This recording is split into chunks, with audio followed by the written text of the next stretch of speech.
Tobatela minute moko ya kufanda kimya. Parce qu'à 8h ici, l'épouse du pasteur Ali vient de traverser. Kwete na ngonga ya mwambe awa mwasi ya mobateli Ali auti kokatisa ngambo. Ali ayale Depuis Aleko, gardons une minute de silence. tobatela minute moko ya kimya.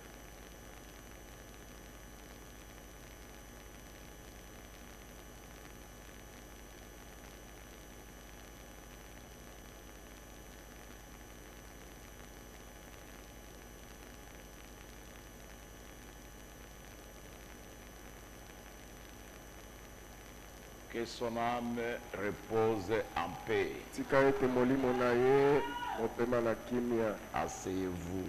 Bofanda.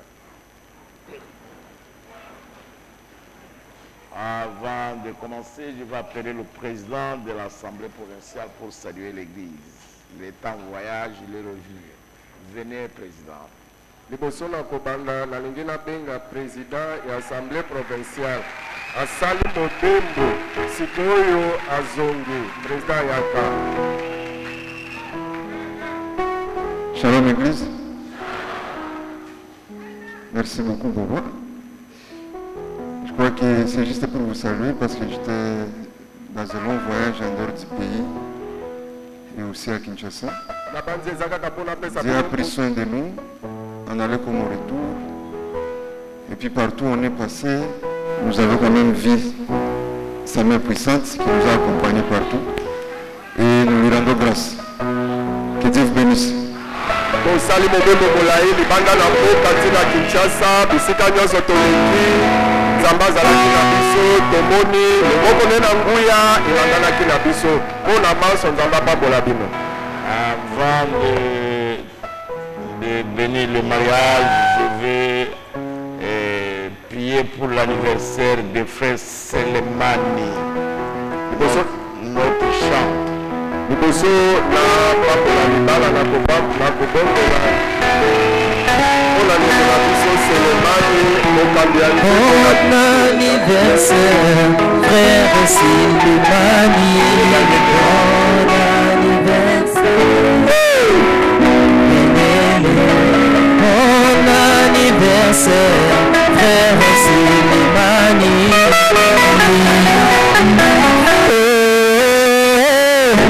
Bon anniversaire, bon anniversaire, bon anniversaire, bien-aimé. Prions. Dieu, notre Père Céleste, nzambe tata na biso na likolo nous te remercions ce matin d'avoir gardé notre frère jusqu'à ce jour. totondi yo na ntongo ya lelo mpo tobateli ndeko na biso kino mokolo na lelo. Et nous disons, c'est ta main puissante qui a fait ça. tolobi ete ezali loboko no na nguya nde esali yango. Et actuellement, les hommes meurent brusquement, na mikolo bato bakokufa kaka ya sans mbala être malade. ata moto abeli te Mais toi, kasi yo tu l'as gardé. obateli ye Dès que le reste de son séjour sur la terre soit consacré à toi. kete mikolo na ye tikaleli ye na mokili oyo mizala mpo na yo Qu'il devienne un bon chrétien pour toi, le Seigneur Jésus. akoma mokristo malamu mpo na yo nkolo Qu'il Yesu. devienne un meilleur collaborateur pour moi, son pasteur. akoma mosangani na mosala malamu mpo na nga mobateli na ye Que sa maison soit bénie. ndako na ye Qu'il soit un bon epambolama mari pour son épouse. azala mobali na Et libala un bon kitoko père mpo de na famille mobasi pour na ye. ses enfants. azala mpe tata na libota malamu mpo na Et bana na dans le ye. voisinage, qu'il soit un témoignage. mpe na banzingazinga na ye azala litatoli Au nom de na Jésus-Christ. nkombo ya yesu kristu. Amen. Bon anniversaire, frère Seman. Que Dieu vous bénisse. mbotama elamu ndeko Selemani Le frère Seman a totalisé 40 ans de mariage avec son épouse. ndeko Selemani mpe akokisi mibu tuku minei ya libala ye na molongani na ye.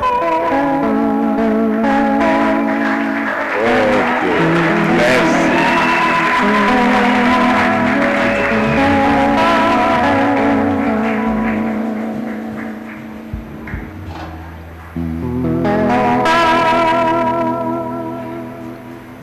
Amen. Mettez-vous debout, nous allons lire l'écriture pour bénir le mariage. Boye botelema tokotanga likomi na tina ete topambola libala. Ok. J'ai lu dans Ephésiens 5, verset 22, je vais lire jusqu'à 33. Azotanga na baefeso mitano tukumi bale na mibale na kokende ti na tukumi sato na misato. Femmes, soyez soumises à vos maris comme au Seigneur. Bino basi botosaka babali na bino pela moko nkolo. Car le mari est le chef de la femme. Nzambi mobali azali mokonzi ya mwasi. Comme Christ est le chef de l'église. Pela moko Kristo azali mokonzi ya lingomba. Qui est son corps. Oyo yango nzoto na ye. Et dont il est le sauveur. Pe oyo ye azali mobikisi nango. Or, de même que l'Église est soumise à Christ, les femmes aussi doivent l'être à leur mari en toutes choses. Zokande pela moko lingomba likotosaka Kristo basi basengeli batosa pe babali na bango ndenge moko na makambo nyonso. Marie, aimez vos femmes. Bino babali bolingaka basi na bino. Comme Christ a aimé l'Église. La moko Kristo alingaki ecclesia. Et s'est livré lui-même pour elle. Pe amikabaki ye moko pona lingomba. Afin de la sanctifier par la parole. Natinete abulisa lingomba na nzela ya liloba. Après l'avoir purifié par le baptême d'eau. Simana ye kopetola lingomba na libatisi ya mai. Afin de faire paraître devant lui cette église glorieuse, sans tache ni ride. Latino ete amonisa liboso na ye lingomba wana ya nkembo, lizangi litono, lizangi pe liuta. Ni rien de semblable, mais sainte et irrépréhensible.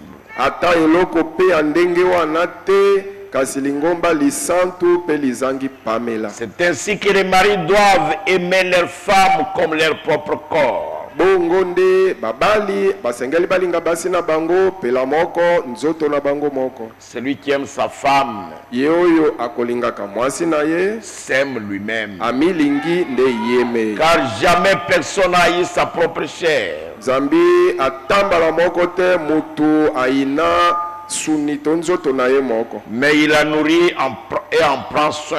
Kasi aliesaka yango pe abatelaka yango malamu. Comme Christ le fait pour l'église. Pela moko Kristo akosalaka pona lingomba. Parce que nous sommes membres de son corps. Po ete tozali binama ya nzoto na ye. C'est pourquoi l'homme quittera son père et sa mère.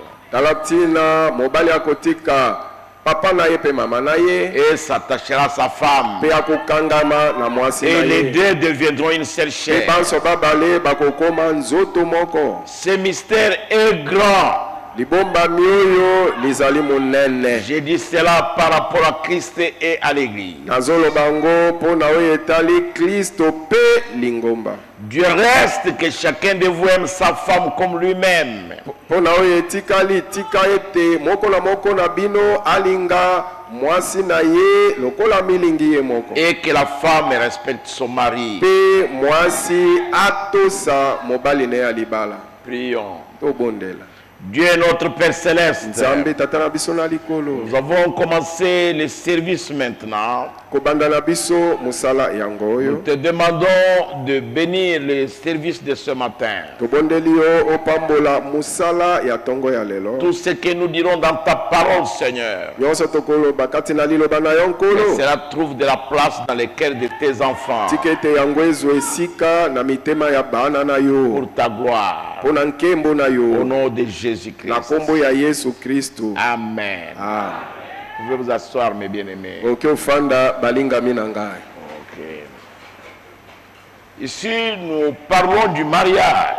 Awa tozosolola pona oyo etali libala. Il y a deux jeunes gens qui vont se marier ce matin. Ezala bilenge babale bakobala na tongo ya lelo. Si Jésus était ici ce matin, Soki nde Yesu azalaka awa na tongo ya il lelo. devrait lui-même célébrer le mariage. Mbe ye moko nde apamboli libala ngo. Parce que le premier mariage, Po ete libala ya liboso celui qui l'a célébré, oyo apambolaka yango c'est Jéhovah lui-même. ezalaki Yawe yeme Dans le jardin d'Éden. na elanga ya Eden. Et celui qui le premier a dit en Genèse, l'homme quittera son père et sa mère. Pe yende oyo aloba na ebandeli ete mobali akotika tata na pe mama na ye et s'attachera à sa pe femme. akokangama na mwasi na ye Et les deux deviendront une seule chair. pe banso babale bakokoma nzoto moko. L'homme et la femme, Mobali na mwasi ils sont une même chair. bazande nzoto moko, Ils ne sont pas un même esprit. bazate molimo moko. Dieu avait pris l'esprit féminin, Nzamba kamataki molimo ya bo mwasi tout ce qui est amour, oyo nyonso ezali ya tout bopolo, ce qui est affectué, oyo nyonso ezali ya kobota bolingo, tout ce qui peut s'abandonner. oyo nyonso ya komikaba komipesa penza. Il a mis ça dans la femme.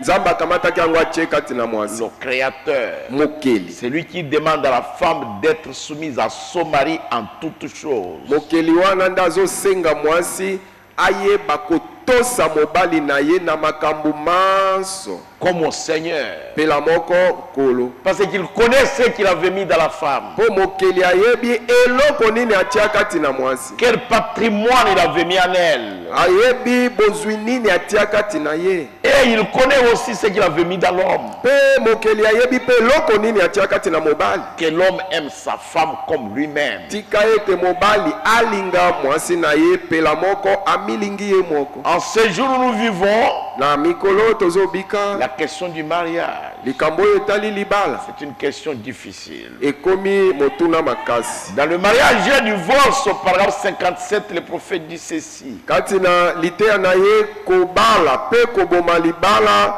na molongo na yango ya 17 mosakola alobi boye. Jésus a été confronté à ce passage des Écritures. Yesu eteni na likomi oyo epeyaki pe liboso na ye. À cette question au tout début de son ministère. Mutuna oyo kati na ntomo na ye eyelaki pe Yesu Tout au début de son ministère. na ebandeli ya ntomo na ye. Mais Moïse y a aussi été confronté au tout début de son ministère. Na ebandeli pe ya ntomo ya Mose mutuna wana ezalaki liboso na ye. Et Paul, le prophète du Nouveau Testament, il a été confronté à cela. Pe Paulo mosakoli ya kondimana na sika mutuna wana ezalaki pe liboso na ye. C'est une question de première importance dans le cœur des croyants. Eza mutuna oyo eza likambo ya motu ya monene na kati na mitema na bandimi. Le péché, Mosumuki ça lui est égal. eza na ntina mpo na ye te. Par contre, c'est une Nzoka question d'une importance capitale pour les croyants. nzokande mpo na mondimi likambo ya kobala mpe koboma libala ezali motuna ya motu ya monene mpo na ye. Parce que le croyant cherche à faire tout ce qu'il peut pour vivre correctement devant Dieu. Po ete mondimi alukaka asala nyonso to manso oyo akoki kosala po ete abika na lolenge lolongo bani liboso na Nzambe. Par conséquent, Nzokande aussitôt une question se pose sur la religion. tango kaka motuna etunami likolo na makambo ya Le kosambela cas du mariage et du divorce se pose aussi. kaka wana likambo ya oyo etali kobala mpe koboma libala ekpei mpe na mesa. Parce que c'est la cause du péché originel. Po ete yango nde ewutelo tina ya lisumu ya ebandeli. C'est là que le péché a commencé. Kuna nde lisumu libandaki. C'est pour cette raison que ça revient sur le tapis chaque fois. Parce que c'est l'origine même du péché. Eza mpo na tina wana nde likambo yango wana ezongelaka na mesa ya makambo tango nyonso po ete lisumu liwutaka nde wana. C'est là l'origine.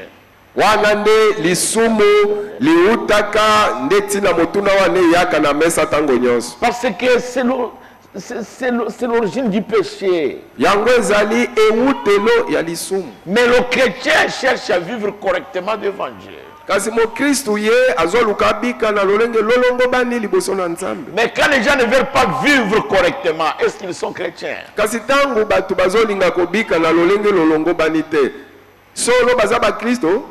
Je ne sais pas. Nga na yebi te. C'est tout un problème. Eza penza likambo.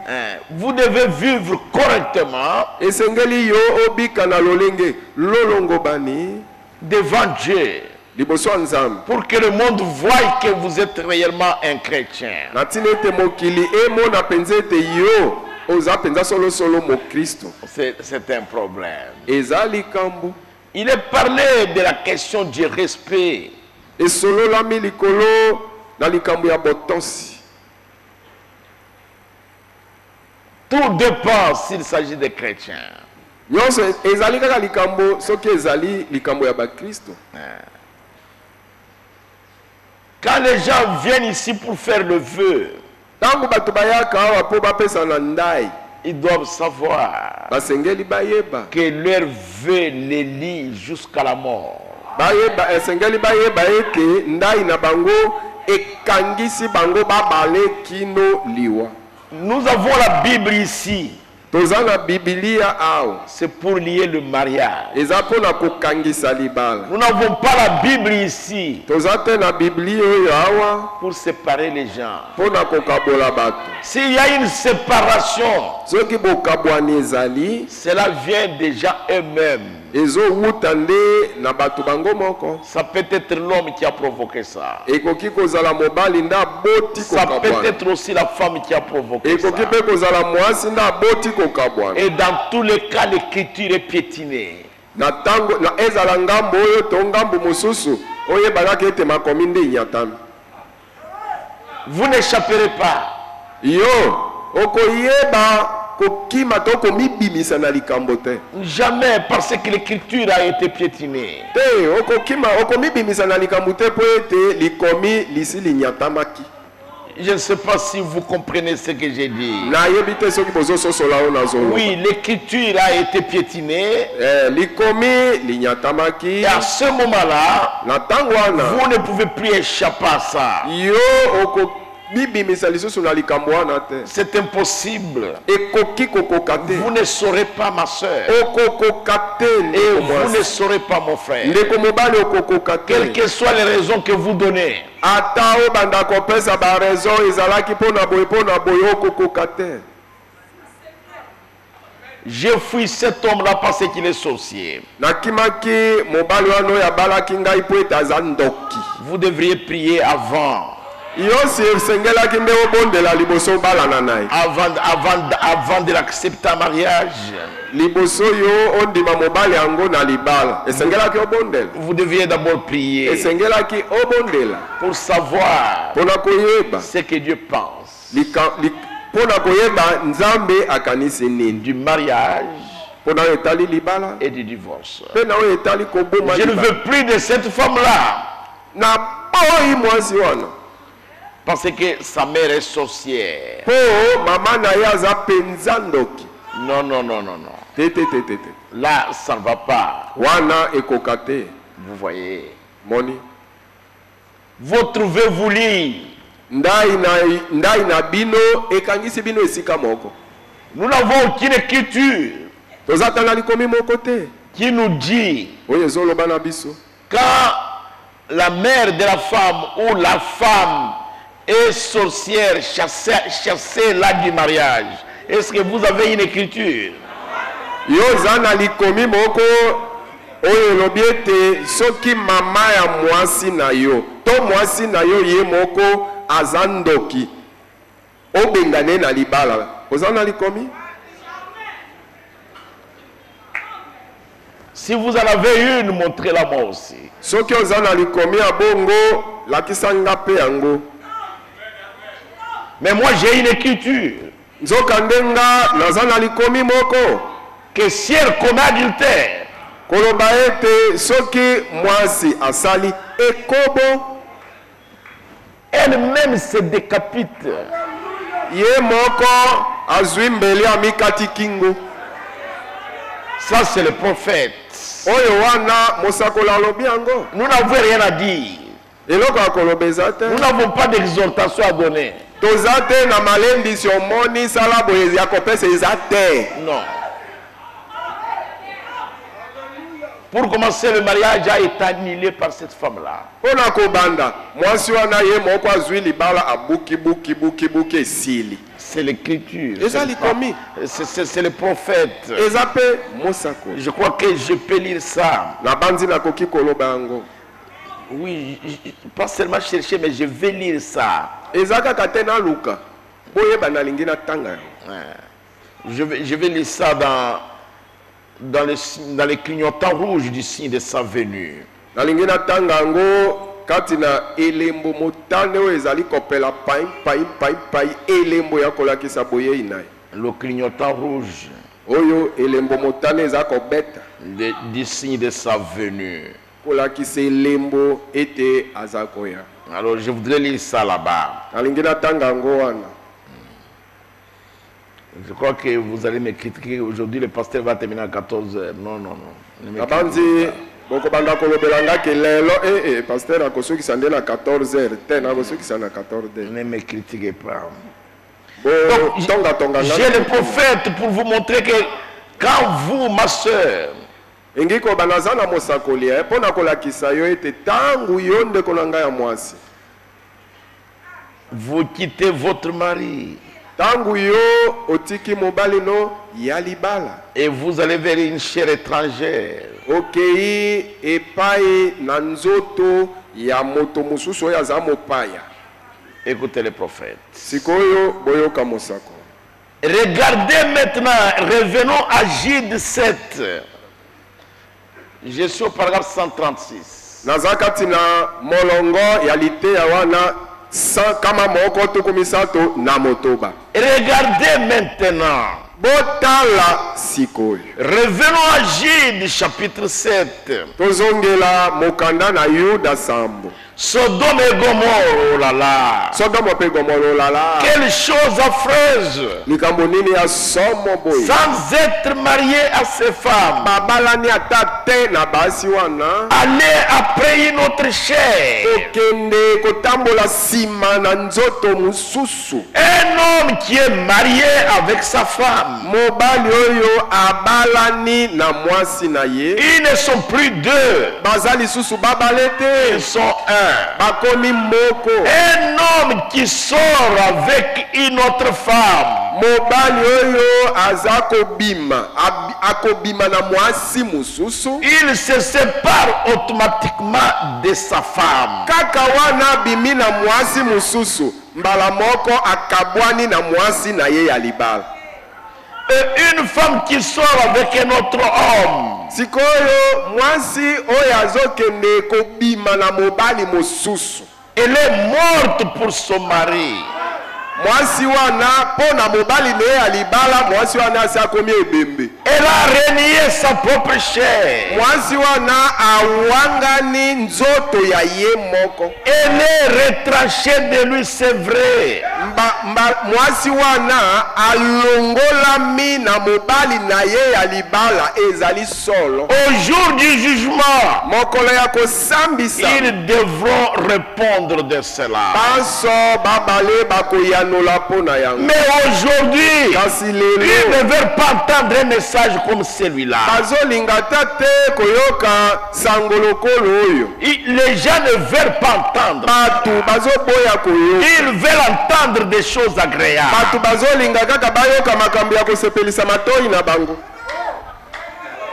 Le prophète dit, c'est exactement ce que le Saint-Esprit m'a dit le jour où j'ai posé la pierre angulaire là. Mosakola lobiete yango ana penzande oyo. Molimo mosanto ayebisaki nga na mokolo na tiaki libanga ya kobandisa botongi ya ndako na losambo. Prêche la parole. Alobaki na ngai insiste en toute occasion favorable ou non. Alobaki na molimo mosanto alobaki na nga boteya liloba.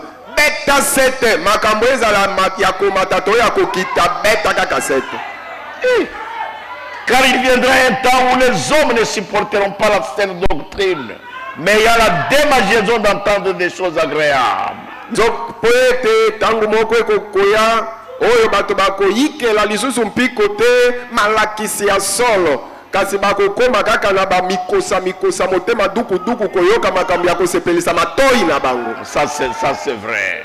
Owana eza solo. Donc votre vœu vous lie jusqu'à la mort. Ingi koloba ndai na bino ekangisi bino esika moko kino liwa na bino. Mais si vous-même par votre comportement vous détruisez votre mariage, kasi soki yo moko na ezaleli na yo obuki libala na yo, Alors là, ce n'est plus l'affaire du pasteur. wana eza lisusu likambo ya o pasteur ete Ce n'est plus l'affaire du conseil des diacres. eza lisusu likambo ya o conseil ya diacre ete C'est vous-même.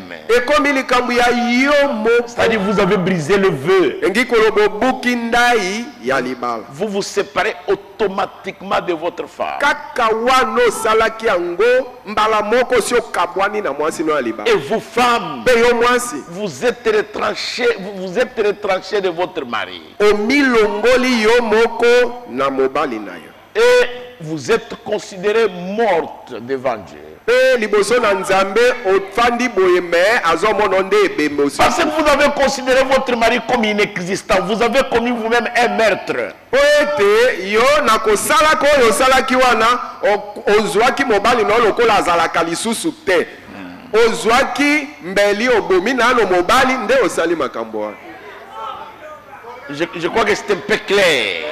bon na banzi ezolobama mpe polele Le mariage, libala c'est une chose sacrée. ezali eloko esantu Laissez-moi lire ça. botika nga na Dans les tata choix d'une épouse, kati na kopo na mwasi ya libala paragraphe 47. paragraphe 47 Je vais dans le bureau d'un homme qui s'est dit chrétien. nakei na ndako ya mosala ya mobali moko oyo alobi ete aza mokristo Les murs sont couverts de photos de jeunes filles peu vêtues. babitutu na ye na biro yango etondi kaka na bafoto pornographique ya bana basi oyo balati lokola kaka mutakala Cette vieille musique de bougie est en train de jouer.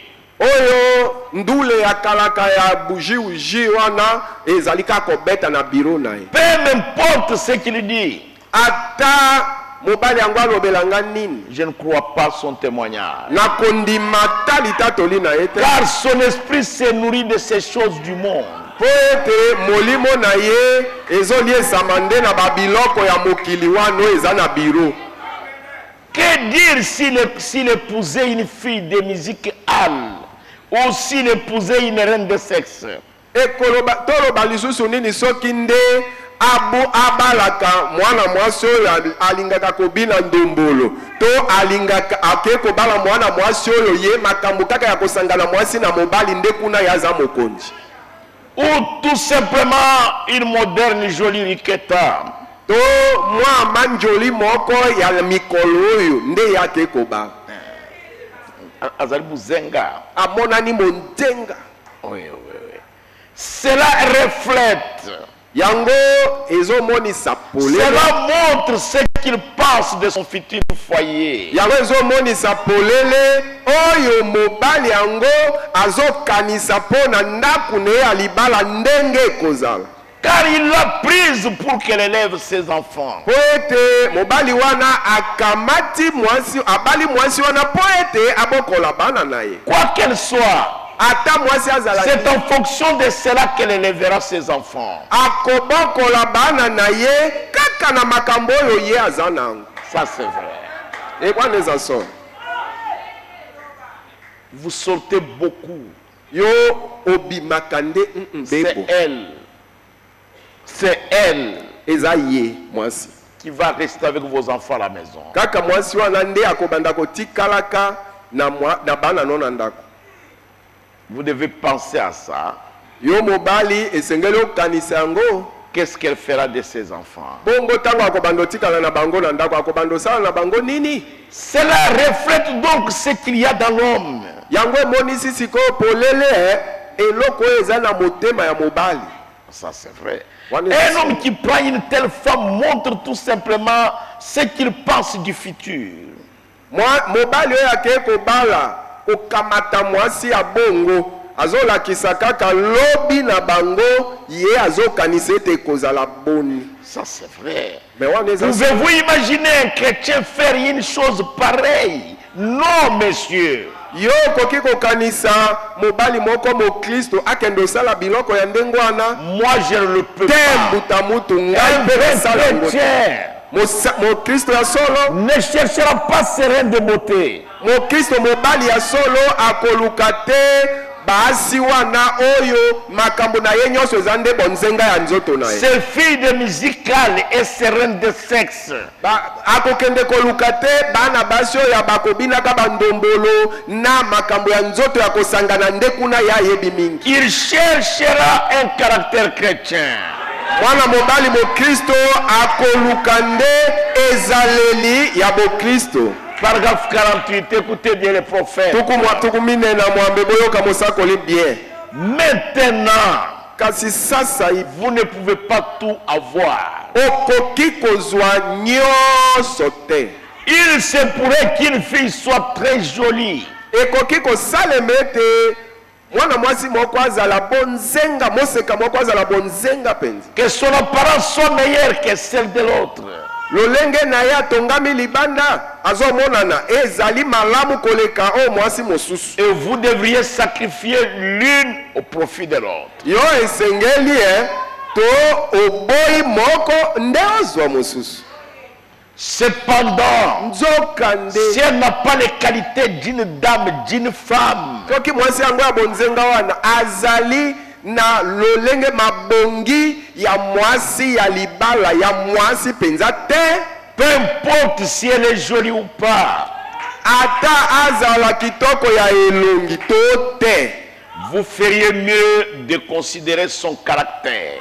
ezali malamu po na yo esengelaki nde yo otala ezaleli na ye ezali boni.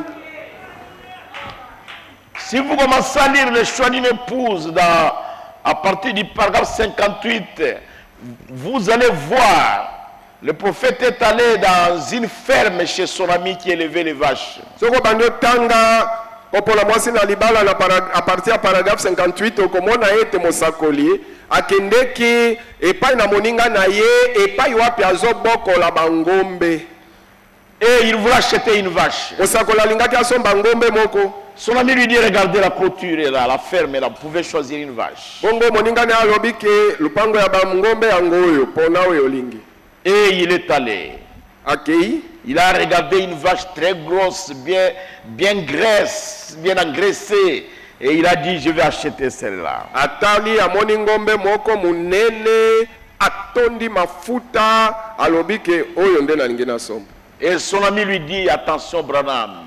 Moninga ne mobali alobi na ye Branham keba. Reste dans le domaine de la prédication. Yo tikala kaka na makambo ya kotea. Ici, Kasiao. c'est mon domaine. Ezali nde yanga esika. Achète cette petite génisse là. Tala, moi elenge ya ngombe wana nde somba ye. Une petite génisse. Oyo mwana ya ngombe. Mouké. Ya muke. Alors, le frère m'a dit non, celle-là est plus grosse, elle est bien battue, elle est jolie. Ndeko Branham Elle va me donner des beaux veaux. Ndeko Branham alobi ngana zo ya mukete okuna aza munene tala aza kitoko aza na mafuta ko botela ngai bana ngombe mike ya bien. Et le prophète lui dit, son ami lui dit, attention Branham, regarde dans ses yeux. Kasi moninga na yebisi alobi Branham keba oyo yo lingi osomba wana tala na no miso nae. Et cette vache-là a un regard sauvage. Yo tala na miso na ye ngombe wana miso na ye zali miso ya kanza. Miso ya nyama na yauli ya nyama na zamba. Eza lokola miso ya nyama na zamba. Miso ya matata. Elle ne reste pas en place. Ye afande sika moko te. Et elle saute la clôture.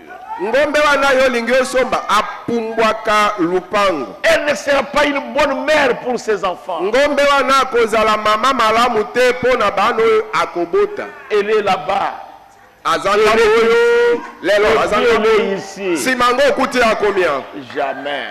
Bongo te. Une femme mariée Mwasi alibala doit rester à la maison. esengeli afanda kande na ndako na ye.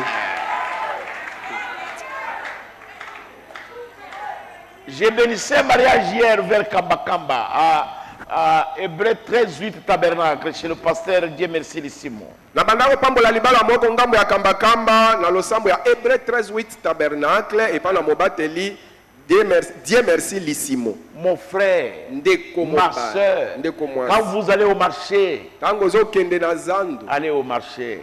suka kaka kokende na zandu. N'allez pas chez la tante. Okende te mbala moko zandu pe tata mwasi. Non, non, non, non. Te. Le sentier pour aller puiser de l'eau, ce n'est pas le sentier pour aller couper de bois. C'est différent. Nzela ya kokende Ma sœur, c'est très différent. nzela ya kokende kotoka mai eza te nzela ya ngonde ya kokata koni. Non, non, non. Nzela wana mibale ekeseni ya koni na ya mai ekeseni. C'est très différent. Ekeseni. Le prophète lui dit, elle ne reste pas en place. Ninga na yebise afanda kesika moko te.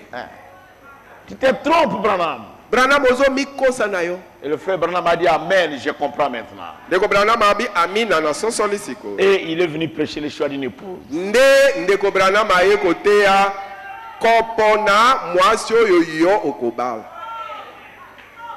Montrant les caractéristiques de l'épouse naturelle. Komoni saka lolenge ya mwasi oyo ya nzoto oyo.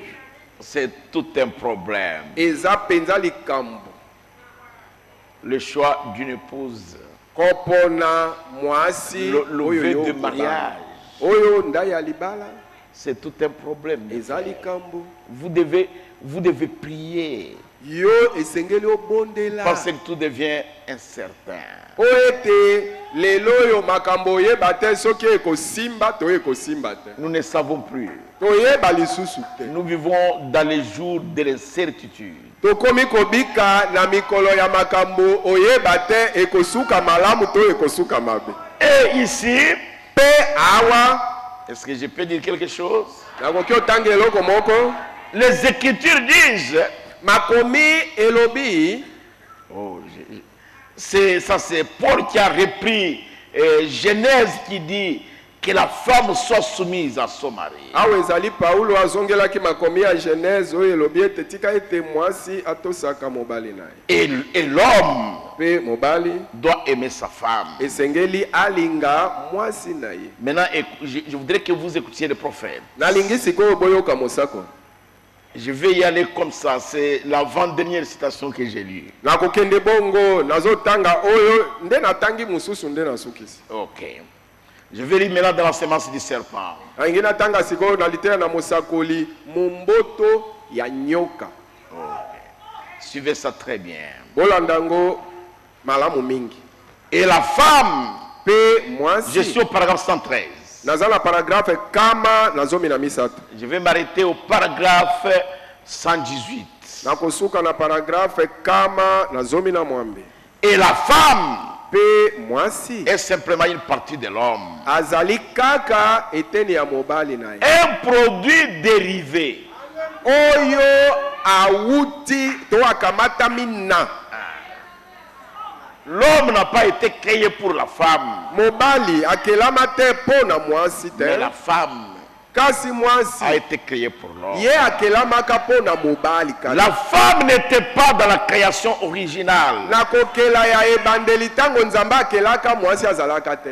Elle n'était pas là. Mwasi azalaki te. C'est pour vous voyez Tala tina bozomona. un très beau coq à côté d'une petite poule. Okomona jogo ya kitoko ya soso kitoko monene pembeni ya mwa mama soso ya mwasi moke.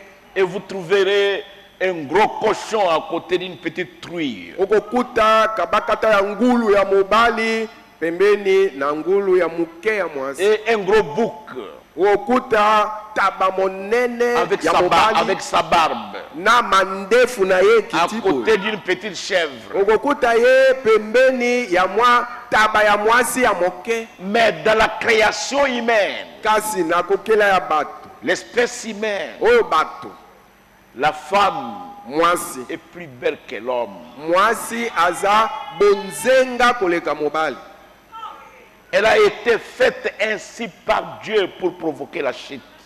Asalama to akelama bongo na bonzenga bongo na nzambe po ete ayeisa kokwea. Afin de manifester les attributs du sauveur et du rédempteur du Seigneur Jésus. Na tina na komonisa misala ya mobikisi pe bosikoli misala yango ya nkolo Yesu. Et vous devez être conscient de la faiblesse de votre espèce.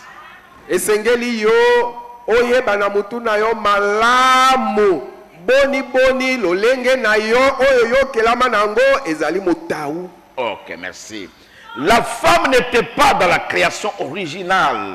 Mwasi azalaka te tango na kokelama ya ebande. Ça faisait déjà des années et des années et des années que Dieu avait arrêté de créer.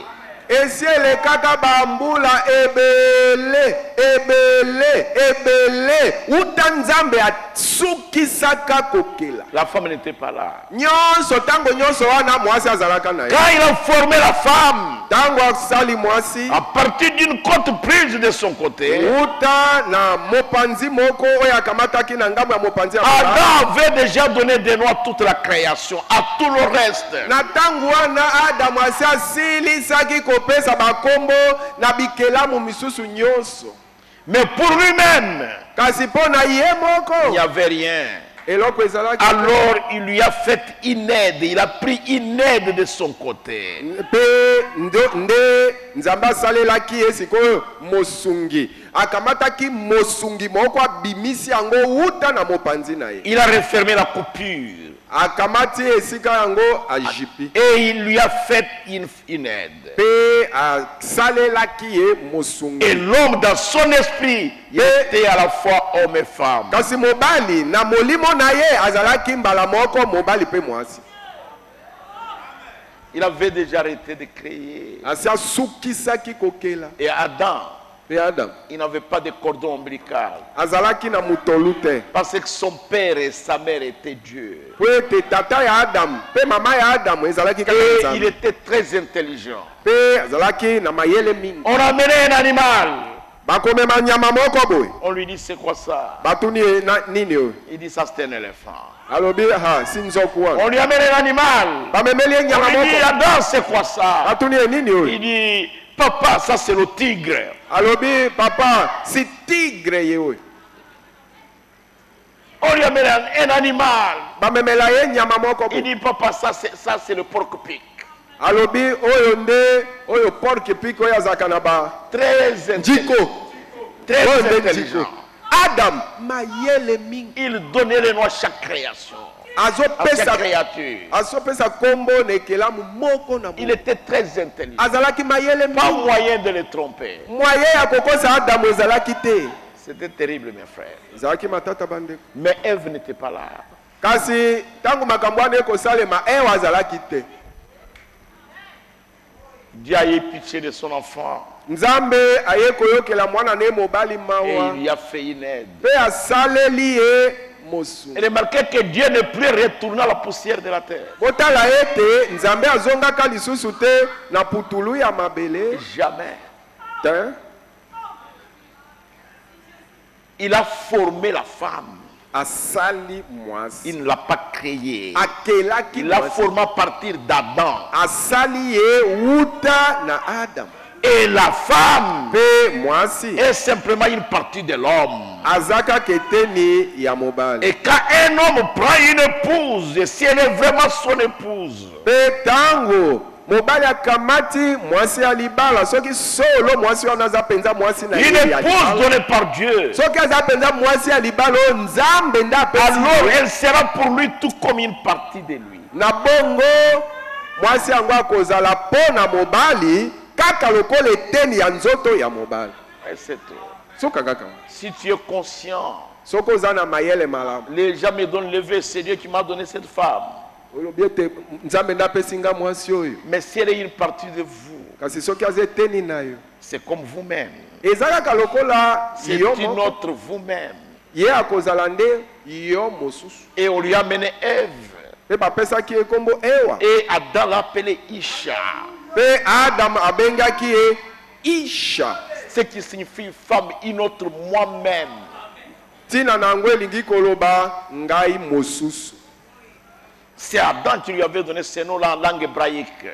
na monoko na kiyebelo adamu nde apesa ye nkombo wana ya isha Voilà la raison pour laquelle il y a tant de problèmes dans les mariages. tala ntina makambo etondi meke na mabala C'est parce que vous rencontrez une fille avec des yeux beaux, avec de beaux yeux bruns et de beaux yeux bleus, ou quelque chose comme ça, un beau physique, et vous y laissez prendre.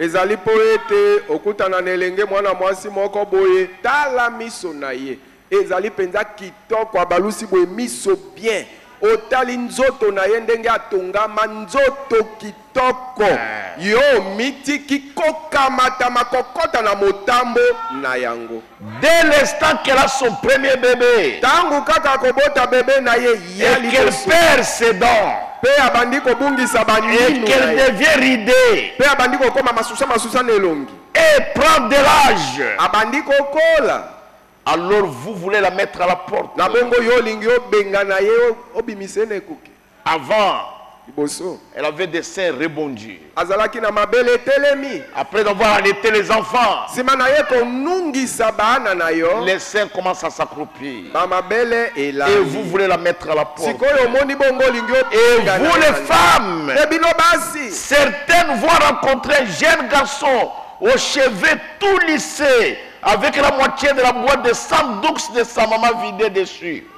moko kati na bino okutana na elenge mobali moko oyo nsuki na ye atie tumbazwazwa pakoli biloko nyonso elalisi suki azwi nde pomade oyo ya sandwisi nyonso apakoli etondi na suki Elle a tellement tété. anungi mingi Alors il est bien battu. mais lokola anungaka mingi atondi nzoto Et il a des épaules redressées. mapeka oyo etelemi nde boye Et les femmes bongo basi tombent là-dessus. amona bongo abambani likolo na yango Le prophète dit, mais mais ils vont tous tomber ces cheveux-là. me oyeba ete suki ya zuazu wana nyonso elali ekokpeya Je sais ça par expérience. nayebi likambo yango mpo na kobika Alors qu'est-ce qui arrive? bongo likambo nini Qu'est-ce ekokoma qu'il y a? sasa? nini nde Vous ezali vous laissez prendre par ça. yo omitiki okamatami na motambo na oyo yo omonaki wana Il est fatigué par l'âge. likoyo alembi akomi monuna Et il commence à marcher lentement. abandi kotambola Il n'est male plus fort. makasi Vous voulez le quitter. sikoyo omoni bongo abinani nalingi natika mobali oyo olingi okima ye Vous commencez à dire Mobali yango tina tina te. obandi koloba bwana mwenye hana ta maana Le père de vos enfants. oyo wana ozoloba bongo tata ya bana na yo Peut-être il n'a plus d'argent. lokola ta mosusu aza nde na lisusu na mbongo te Vous voulez le quitter. olingi otika ye C'est okima votre yo problème. eza likambo na yo 116. Vous devriez d'abord prier. 105 esengelaki naino yo obondela Parce que la femme, po ete elle mwasi fait partie de vous. aza nde eteni na yo Suivez ça bien. bolanda yango bien Si vous avez serré une femme contre votre poitrine soki yo oyambaki mwasi na tolo na yo et que vous l'avez prise pour épouse, mpe yo okamati ye lokola mwasi ya libala elle laisse une empreinte sur vous. akotika bilembo likolo na yo L'empreinte de ses seins. bilembo yango eza nde bilembo ya mabele na ye Ça, likolo c'est na ye terrible, ça. eza matata Nous allons le dire comme ça pour que vous compreniez. tokoloba yango kaka bongo mpo bino boyoka Et toute autre femme contre cette poitrine ne s'ajustera pas cette empreinte. mpe mwasi mosusu oyo okoya koyamba na tolo na yo wana bilembo ya mabele yawe ya liboso mwasi ya sika ekokokana te Et Dieu vous en tiendra pour responsable. bongo nzambe akotuna yo okomema mokumba ya likambo Alors souvenez-vous-en. na bongo kanisaka yango Et vous qui sortez avec la femme d'un autre, mpe yo oyo obimaka na mwasi ya mobali mosusu c'est tout un problème. eza likambo Vous voyez. Aujourd'hui, j'ai entendu parler d'une jeune fille de la ville. Ici, la pauvre petite, je la connais. lelo nayokaki kosolola likolo na elenge mwana mwasi moko na engumba awa o mwana mwasi ya mawa oyo nayebi ye Une espèce de joueur lui a acheté plein de beaux vêtements et tout pour essayer de la gagner avec ça.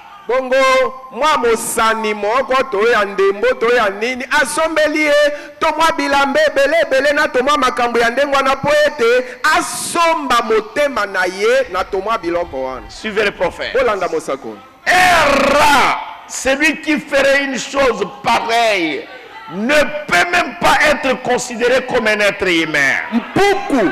Mpuku ya ndenge wana oyo akosala makambo lokola boye bakoki ata kotanga ye te kati na bato.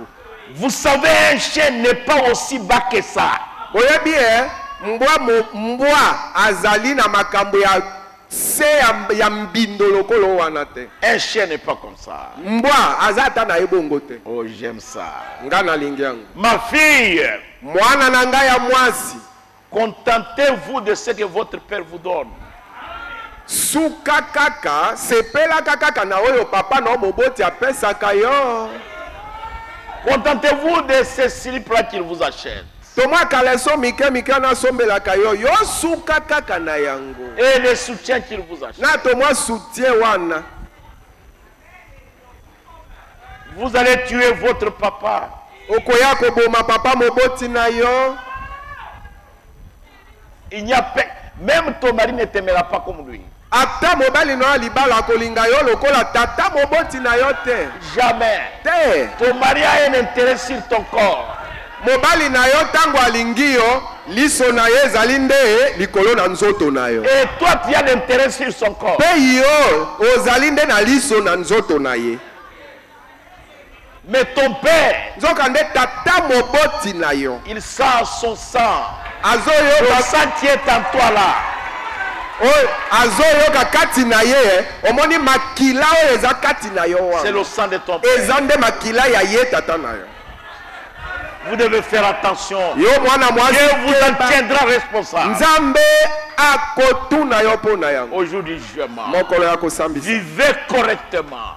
bika na lolenge lolongo bani. Et vous, jeune homme, Pe yo elenge mobali écoutez votre maman. yo kaka mama moboti na yo C'est votre problème. etali yo Elle vous a transporté dans son ventre pendant 9 mois. mama wana mema yo na libumu na ye sanza moko ti libwa. Quand elle ne veut pas de quelque chose, écoutez-la. Soki mama na yo apekisi yo eloko moko alingi yango te yoka pe ye. Sinon, Soki vous te êtes en train de l'empoignarder. ozali kokamata mbeli kotuba mama na yo na Écoutez mokongo. les prophètes. Boyoka mosako. Mais quand vous vous mettez à regarder les femmes Kasi tangu yo obandi kotala basi et avoir des comportements avec les femmes, pe obandi kosala ba makambo bisala sala na basi souvenez-vous, kanisaka vous êtes loin du diable. tangu wana epakweli ya satana nde eza likolo na Ce ye. n'est pas votre épouse. Oyo yo ozotalatala ye mpe obandi osala nde makambo wana aza mwasi no ya libala te. C'est le prophète. Mosakoli ye La wana semence du serpent. eza kati na liteya na ye momboto ya nyoka. Paragraphe 158. Paragrafe kama tuku mitano na mwambi. Vous êtes loin Opakolami du diable. na satana. Ce n'est pas moi. Ngai te o. Peut-être vous allez dire que j'ai exagéré, ce n'est pas moi. Okoloba ta mususu unapitizi ya njo. Mais eza ngai te nde napitizi Non, eza c'est pas mosakoli. moi, mon frère. Eza ngai te. Je suis votre frère. Nga naza kaka ndeko na bino mobali. Je suis votre frère. Naza ndeko na bino mobali. Laissez-moi lire maintenant dans le filtre d'un homme qui réfléchit. Botika ngai natanga sikoyo kati na kiangilo ya moto ya zo banza malamu. Je crois que c'est le filtre. Na banzi ezali yango. Le filtre d'un homme Kiangilo ya moto. qui réfléchit. Moto ya zo banza bien. Je ne sais pas s'il y a des hommes et des femmes qui réfléchissent. Na ebite soki babali pe basi bazali baye babanzaka pe malamu. Cherchez là-bas si vous trouvez le filtre d'un homme qui réfléchit. Vous avez trouvé? Lisez ça. Paragraphe 73, lisez. Paragraphe 73. Le filtre de l'homme. Vous cherchez la puissance de Dieu pour transformer. Nous allons terminer. J'ai béni le mariage. Le filtre d'un homme qui réfléchit. Oui. Péché, le 22 août 65, paragraphe 73. Oui.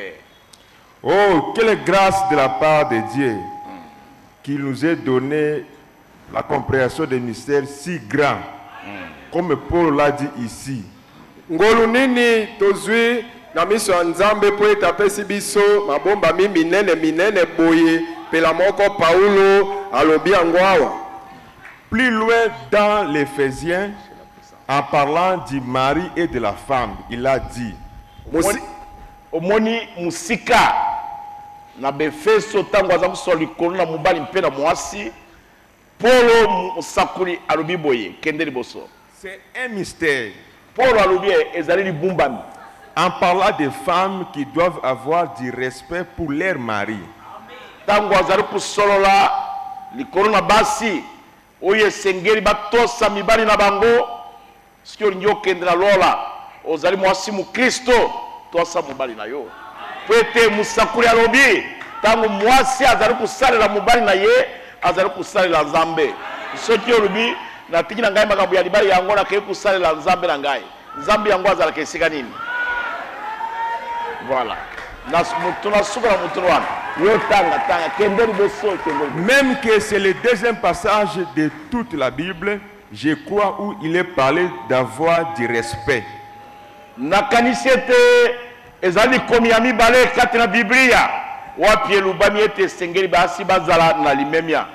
a dit que la femme respecte son mari. Respecter son mari. Polo nde alobi esengeli mwasi atosa mobali na ye otosa ye si soki na likambo kaka wana maser Nzambe alobi tosa mobali na yo tosa ye donc est-ce que mobali batosaka azalaka bongo mobali batosaka azalaka ndenge nini azalaka lokola nkoyi anguluma lokola nkoyi ndo banga ye tala problème. Donc le mari doit mener devant sa femme une vie qui porte sa femme à le respecter comme fils de Dieu. Wana ezali boko na likambo yo mubali bika liboso na mwasi na yo bomo yoyo ekumema motema na mwasi na yo etosa yo lokola mwana mubali na Nzambe. Biso tozali batu tokola na biso kala ba musicien ya kala baza kuyemba makambo ya mobali ya maloba mobali aloba ti butu mubimba ti ya baluli chambre à coucher et comme tribunal de paix ba mibali ya maloba bazali yo kende. Et s'il ne mène pas ce genre de vie là, eh bien alors évidemment qu'elle ne le respectera pas parce qu'elle sait de quelle étoffe il est fait.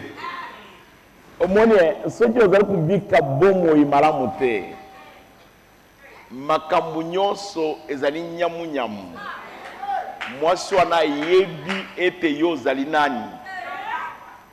Omoni ka sera alobi pasteur nazali kumwana lisumbali na ngai malamu te nalobi ma sœur miso na yo ezali malade alobi te azali sundenga azalaki te endi kuluba abandi kusosola yo abandi kuyeba ozali kukosa ye lokutele kina munoko nsima na yango ozali kubebisa kundima na ye confiance na ye nyonso ekusila sikoyo nameka kulimbwila yo esika likambo ezali te likambo ekobotama sikoyo ye akubanda kubota makambo lokola maki parce que yo so bondisa jidubu yango wano yo kite so yo ki yo kende boso tanga. Par contre, quand il s'agit bien d'un homme qui est un homme respectueux et pire envers sa femme et devant sa famille, un vrai serviteur. Tango ezali likambo ya mobali oyo azali mobali penza na kumitosa liboso na mwasi na ye mpe liboso na bana na ye kende liboso un vrai serviteur de Dieu, alors sa femme, les enfants Et tous devraient respecter ces serviteurs de Dieu, avoir des révérences envers lui. soki ekomi likolo na musali na nzambe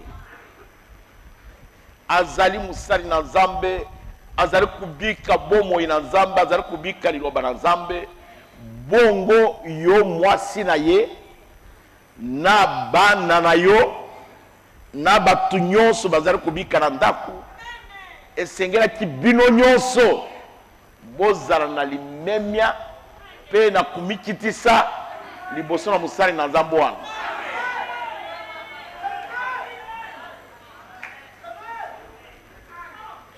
Azali kubika malamu azali musali na nzambe kasi sikoyo olingi kutwasa te mpona nini?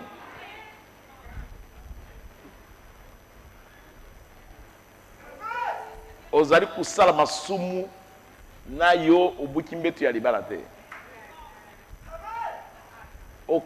Soki tosololi likolo na Jezabel bokanisa mokonzi akazia. Mais Jezabel, Kasi Jezabel, elle était le cou azalaka nde kingo qui tournait la terre. oyo ezobalusa mutu ngambo ye alingi. Ça va vous amener en enfer. Ekomema yo na lifelo. Vous ne savez pas là où vous vous tenez. Oyebi to telemi wapi. Vous vous tenez sur une brèche de feu. Yo otelemi nde likolo na mbabula ya moto. J'ai entendu une sœur qui il est allé se plaindre. Il dit mon mari ne dit rien. Si moi je ne parle pas, il ne dit rien. Alors moi j'ai peur que j'aille en enfer. Parce que je commence à tout conduire. Nayokaki ndeko mwasi moko na Kinshasa alobi mobali na ngai alobaka eloko te. Soki nga nalobi te ye pa aloba na ye eloko te. Nga siko nakomi na nga kobanga mpo ete nga na banda kokamba ye te na ya kokende life. C'est-à-dire, elle avait un homme qui n'avait pas de responsabilité. Engi koloba sœur wana zalaki na mobali moko oyo ayebi komema mokumba ya mobali te na ndako. Il avait de l'argent. Azaki na mbongo. Il habillait bien sa femme. Il Il nourrissait ses enfants. Il avait des voitures. Azaki na mituka. Mais c'était une femmelette dans les pantalons. Kasi azalaki nde mwasi mobimba kasi alati ba pantalon. Vous devez faire attention. Parce que le prophète dit aucun efféminé n'ira au ciel. Ce n'est même pas le prophète, c'est la Bible. Ni les efféminés n'entreront pas. Les adultères et les efféminés. C'est la Bible. C'est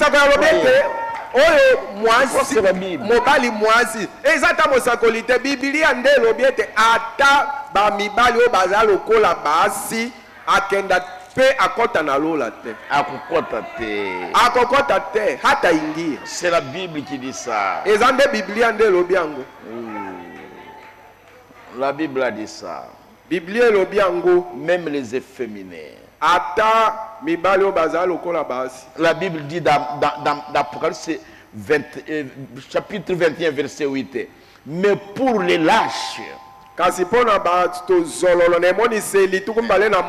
incrédules, les abominables, les meurtriers, les impudiques, les enchanteurs, les idolâtres et tous les menteurs, leur part sera dans les temps de feu, dans les temps ardents de feu et de soufre, ce qui est la seconde mort.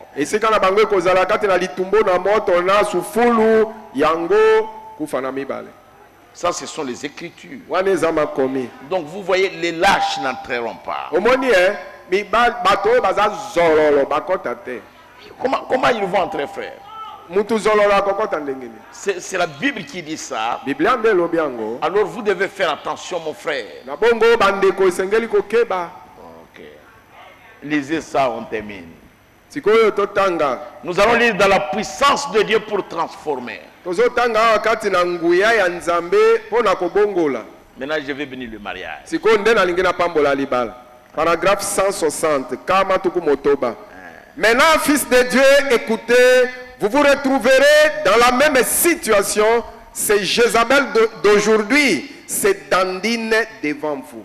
Oh, barami bari na Nzambe, boyo kalelo, tozali na kati ya makambo ndenge moko lukule ezali na tango na Kabe mpe na tango na Sodome ba Jezabel ya lelo bazali kundenda liboso na bino. Mais un homme qui réfléchit réfléchira avant de faire quoi que ce soit. Mobali oyo azali kukanisa akukanisa liboso asala likambo nyonso alingi kosala. Elle est peut-être vraiment jolie. Peut-être je pourrais réussir à la conquérir. Koti kuzala kitoko na buzenge ya kukamwa tango mususu okulonga motema na ye po ete Bible elobi basi mitima na bango ezali pete. Mais ezali nekelamu ekosamaka facilement te lokola mwasi. Ezali mpe nekelamu ekosaka pete kaka boya kosi yo te lokola mwasi. Tango musu yo okulonga ye kende liboso. Mais cela te coûtera ton âme, mon gars. Okulonga ye ala mwasi na yote simo kamati ye oyeba mulimu na yo oteki yango ukende yango na liferwana musakula lobi cela te coûtera ton âme ni yango mona kabasi batuni oyo wanani alobi mutu na ngai sali osio miteki okomi mutu na ye ozali su mutu na Zambe te. Soji baninga na ye batuni ye ndenge nini boye Marcelino oza kule kaka biso boye albite sio moni oyo albi nani wana albi si mutu na ngai wana mutu na ye olie yo ozala mwana na Nzambe ozala mutu na Nzambe okomi mutu na ye omoni musabula bien en français un homme à femme, c'est-à-dire mutu oyo azali na ye kaka. Bon. Certains d'entre vous, jeunes filles, face à ces riquis, le filtre d'un homme qui réfléchit produit le goût d'un homme sain. Ata binu bilenge basi liboso na omoni musala bariki omoni makaka watu banga nini kiki ezali bato na kusala geste alata sapato na ye chaussette ezalite suki alata chaussette akumbi yango talon na ye za kumona suki abandi kutambula atambuli boy omoni mbani mbaza kutambula boy otuni azana mayanzi ou bien hernie ekangi ye oyebite suki azaku bimana ndako alati patron ya munene kuleka ye ayisi yango mukuse si makumbi yango boy garçon anande yo lingiye azana mwana azautambula kula mpaka yo lingiye mubali na yo ye wana ata papa lingiye te obandi bulu bana mama lubana na mubali na yo binu bolingi bo sara na ngai nini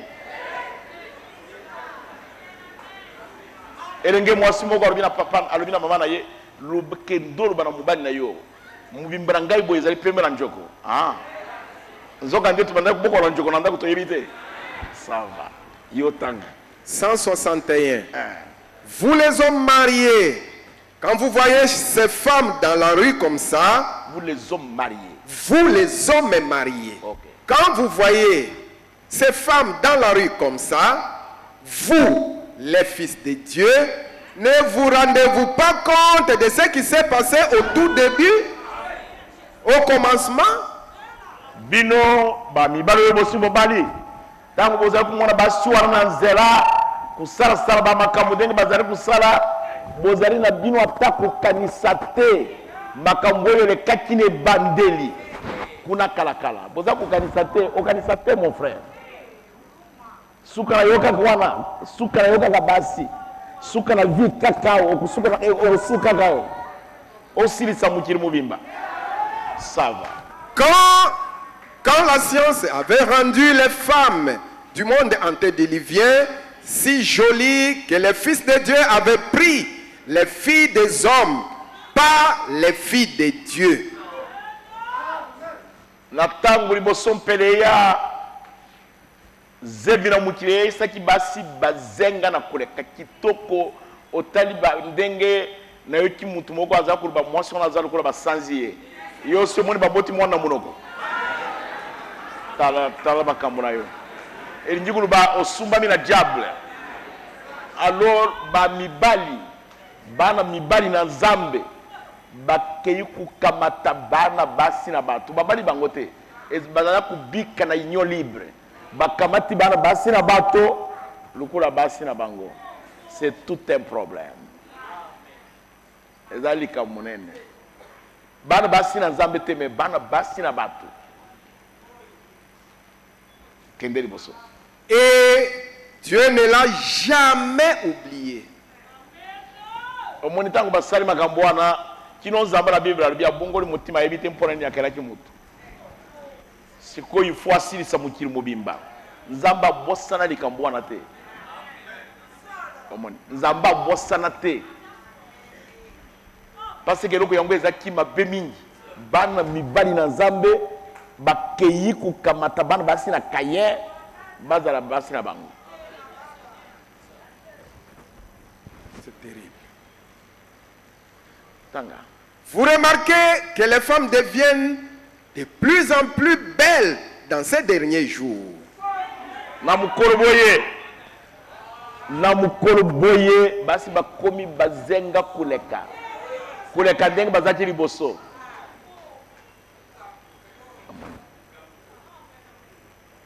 Basi na biso nyonso tobalaki kala bakomi lukula antiquité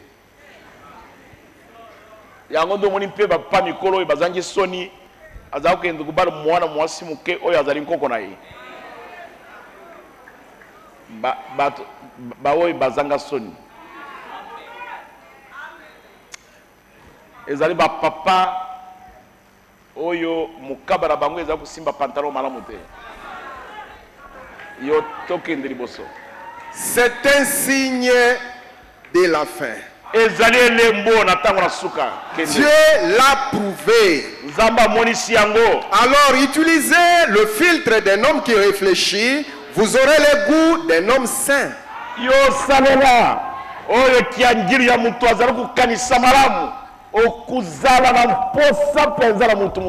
Cela vous coûtera votre foyer.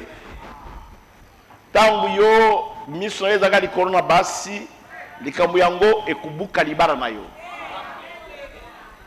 okei kuna baleisi yo tobi yo kende cela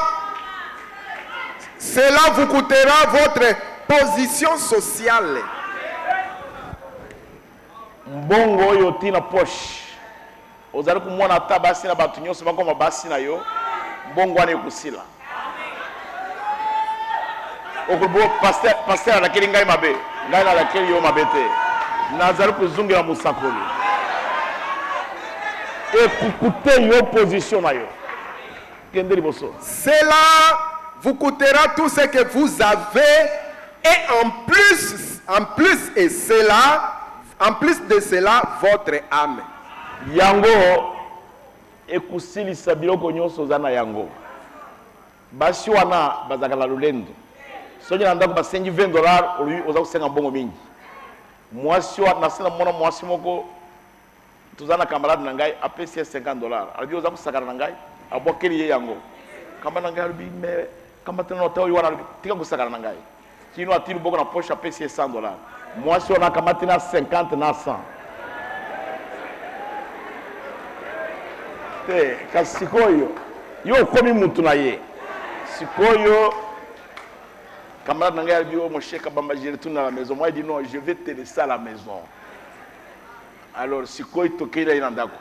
Tu vois, tu as boyé, manabana lubi, awa, les années loko boyé, sengero pe sangai $15. Au moins, il y a un bongo, abandon ton bongo. Pas de problème. Si quoi yo, ngai na bendi yeli banda, na lubi na ye kuna babotori yombongo na makasi. Awa, bazari kusenga na bupolo nyonso. Yo pesa te ata yo ya kindoki abi mon cher likambo yango ezali kusala ngai pasi na motema esali yo pasi ndenge nini yo za deja muumbu sala musala na chef na yo bato na bikobo mingi bafani na église awa naluba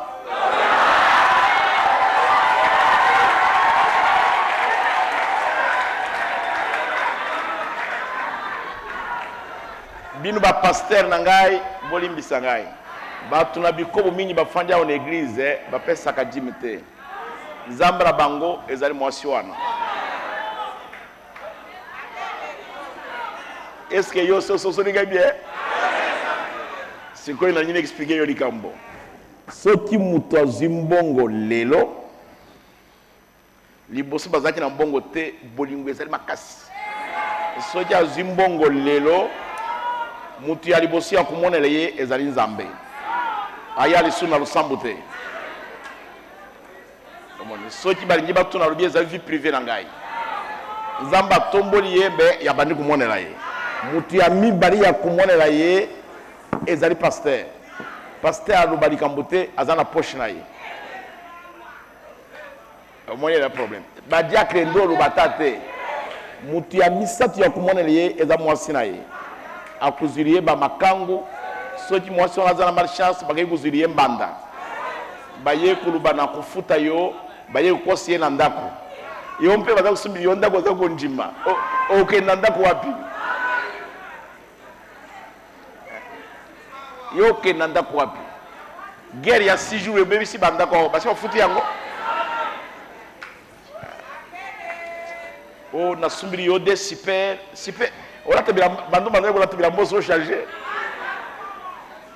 Et oh le cadeau va faire si on a ezali cadeau empoisonné. Mutu ya mine ya kumonela ye ezali bana bakubandula na nzala. C'est-à-dire Zamba Salimabe. Ezali problème. C'est-à-dire ngai nataka makambo nataka kulanda. Ozaketo wapi? Nazaketo kutika yo ndako. Token. Na ndako na moni makambo ndenge mususu. Vous devez vivre correctement. Vous avez besoin d'être béni par Dieu. Et si vous avez été marié, vous êtes marié ici à l'église, vous avez même votre épouse, mais 2 ans après vous voulez divorcer. Jamais. Que la lune de miel puisse continuer et Dieu vous bénira. Que Dieu vous bénisse. J'arrête là-bas la bénédiction du mariage.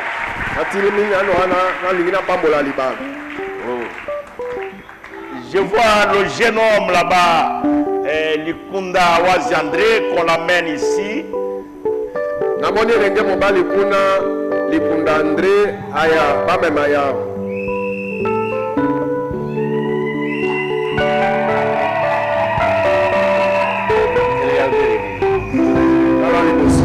Si les parents de la jeune dame là-bas, Joël et Katenga, sont d'accord avec ces garçons, qu'ils amènent leur fille à son mariage. Soki baboti ya elenge mwana mwasi na moni ekuna Joël Katenga bazana bandimani na mwana mobali oyo bamema mwana na bango ya mwasi na libala.